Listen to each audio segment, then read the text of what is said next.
Ready? Lights, camera, action. The best advice to a small business owner, or for that matter, to a large business owner, is never stop thinking about how to delight your customer. Not to satisfy your customer, but to delight your customer. And when you wake up in the morning, start thinking about it. During the day, think about it. At night, think about it, and then dream about it. And no company's ever failed that had millions of delighted customers. And you start with them and you get them one at a time. There's no substitute for hard work.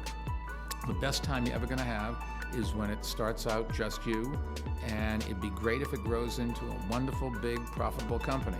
But you're never going to be happier and more satisfied than you are in the first year or so of getting your business going, because you do every single thing. You sweep up when everybody goes home, you're the first one in, you plug in the coffee pot so when your people come in, they have hot coffee and can get straight to work. Work through lunch, set an example for them, but there's no substitute for hard work. People say luck, yes, but the harder you work, the luckier you get.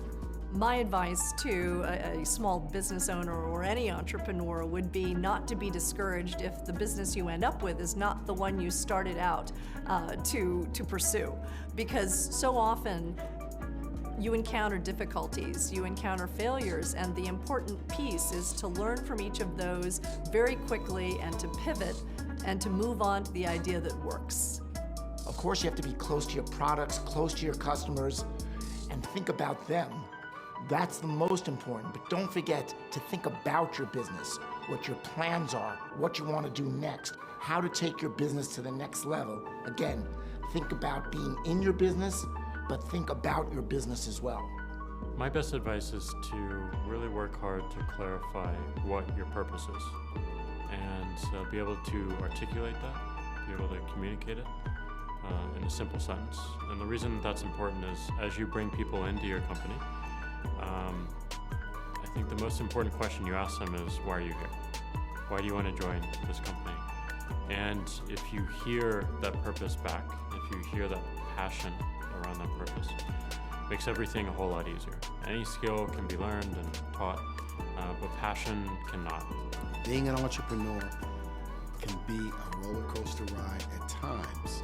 You will have great days, you will have not so great days. You may even from time to time have an awful day. You've got to stay focused and stay level-headed and keep your feet on the ground. Companies that do well at some level, even though it may not be written down on a piece of paper, need to have kind of a clear strategy of why they're different, why they're adding value, why they're producing something special that customers need and that they're not getting now. So I think if there's a clear sense of strategy and you can get all the people aligned around that, then you get a lot more power than if you're just scrambling and working harder and harder and without that clear direction. So that's my one piece of advice.